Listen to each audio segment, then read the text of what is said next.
was ongelooflik vir ons. Natuurlijk steel hulle mense selfone en dit was 'n hele rukkie voordat my simkaart het eers aangekom na ek van oorsee af teruggekom het, maar ons het Hetties aangekry later daai selfde dag, maar lank voordat enigiemand anders geweet het, dan word dit was nog nie in die media of enigiemand, ons het nie tyd gehad om mense te bel nie, ons kon hulle nie bel nie, maar toe ons Hetties se selfoon aankry, toe kom boodskappe in van mense wat deur daardie naweek, dit het 'n maandagnag gebeur, en deur daardie aand vir ons moes bid, en wat inklok en vra, hoekom ons vir julle bid, wat gaan by julle aan, hoekom sê die Here vir ons hierdie woord en daardie woord.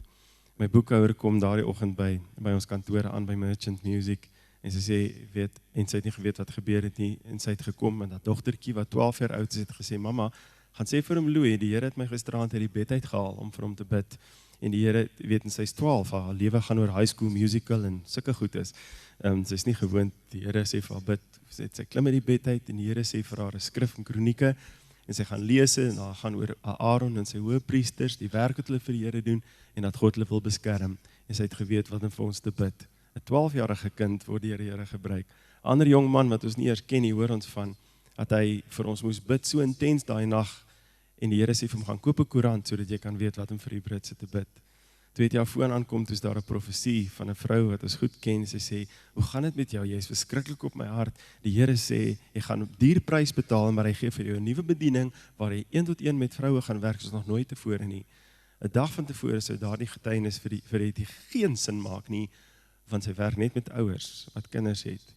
En dit sê ek vir julle, net of julle dit kan sê, toe ons besef ons net, die Here het 'n gebedskare opgerig, en het opgestapel, en ons verstaan nie die geestelike reëls nie. Al wat ek jou kan sê is, God het presies geweet hoeveel hy sal toelaat, net soos met Job, en hy het vir die duiwel gesê, nie een haar meer sal hy van hulle koppe laat val nie, en hy het gebede opgerig, om dit te kan bewerkstellig. En dit sê ek vir jou, sodat jy kan weet, die Here is nooit weg van 'n situasie waarin sy kinders en waarin sy bruid is nie.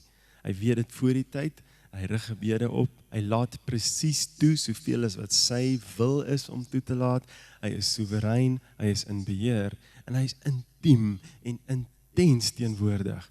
Maak nie saak wat dit is, wat ek en jy besig is om deur te gaan nie. Dis ons getuienis, Immanuel is so met ons teenwoordig. En na die tyd het ons selgroep en Christenvriende ons so omarm, dat ek vir julle wil sê, dat ek besef net in so 'n situasie, en ek het dit nie geweet nie, want ons nog nooit deur so iets nie, maar my boetie, my sussie, as jy nie in 'n omgegroep is nie, is jy blootgestel. Jy is in die moeilikheid. As jy deur so iets gaan, en God se familie kan nie so maak om jou nie. Dit het vir ons in daai eerste ure, in daai eerste 2-3 dae, die wêreld beteken, dat hulle net eenvoudig, en jy weet wat daai omgegroep doen, is nie net dat hulle daar kom sit en vir jou bid nie, die Here gee vir hulle opdragte rakende jou, en hy gebruik hulle om jou deur daai tyd te dra, op praktiese, fisiese, geestelike maniere, is eenvoudig ongelooflik. So, wat ek vanmôre vir jou sê is, om sonder die Here Jesus in jou lewe deur so iets te gaan, moet hel wees, moet letterlik hel op aarde wees. Ek gun dit vir niemand nie. Dis onmoontlik om ooit weer te kan opstaan, sonder dat jou hele lewe aan die Here behoort, en sonder dat die Here Jesus Christus so met jou verweef is, soos Willem van gepraat het. Dis onmoontlik, dink ek, om deur dit te kom, sonder dat jy verweef is met God se familie.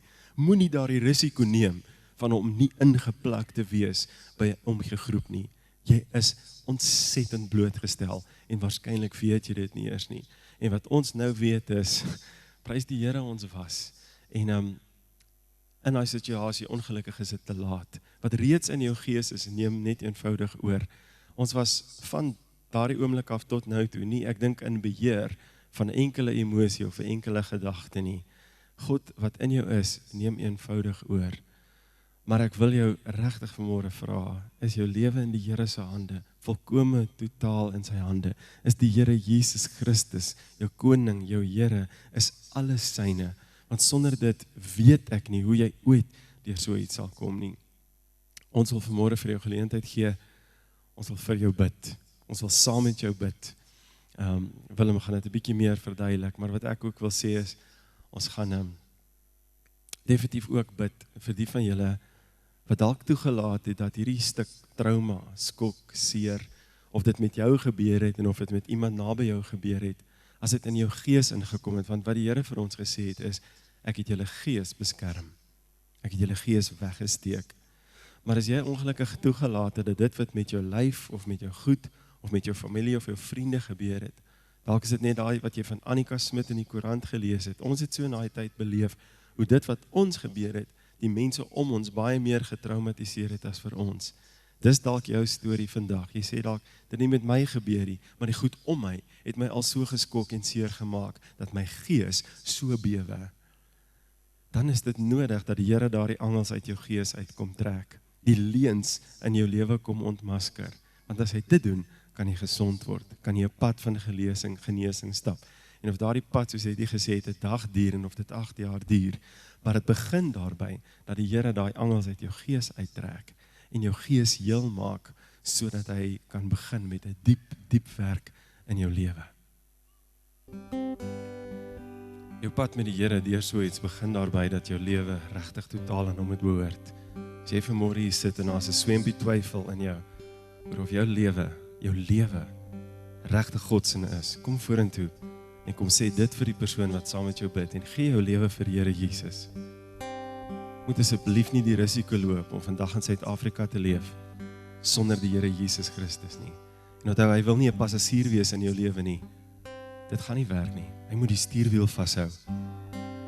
As die Here nie die stuurwiel vashou nie, kom vandag vorentoe en gee dit in die naam van Jesus Christus, gee dit vir God. En dan kan hy jou red en jou beskerm. En as daar angels van vrees of skok of trauma in jou lewe vassit, en ons vra eenvoudig vir die Here vandag 'n miracle, 'n wonderwerk van genesing, van wat dit ook al is wat in jou lewe is. Ons vra die Here om jou vry te maak en jou gesond te maak. Ons vra die Here om dit oombliklik te doen, en as hy kies om met jou 'n pad te loop, ons vra die Here ook vir die vrymoedigheid in jou lewe, as jy 'n lang pad of 'n kort pad met 'n beraader moet loop, of met 'n Christen sielkundige, dat jy die vrymoedigheid sal hê om te gaan. Ons vra die Here vir manne vandag wat self wil cope, dat die Here jou sal wys dat jy nie kan nie, dat dit 'n leuen is, dat jy nie kan cope nie, dat net God kan cope, en dat die Here sê, bring dit aan die lig, spoeg die goed uit. Ons vra die Here om leuns te ontmasker, die leuen wat baie Christene glo, dat dit wat met my liggaam gebeur outomaties met my siel en met my gees. Die leuen dat ons altyd in vrees moet lewe. Die leuen dat God nie in beheer is nie. Die leuen dat God nie teenwoordig is of was in die tyd van jou diepste smart nie. En of jou trauma en skok uit misdaad uitkom of nie, ons weet dat daar baie erger goed is wat met mense gebeur en gebeur het, as dit wat deur ek en Hetty is. Waaruit dit ook al kom. Terwyl ek Psalm 23 sing, 'n lied wat vir my baie meer beteken, nou as ooit van tevore. Terwyl ek dit sing, kom gerus vorentoe.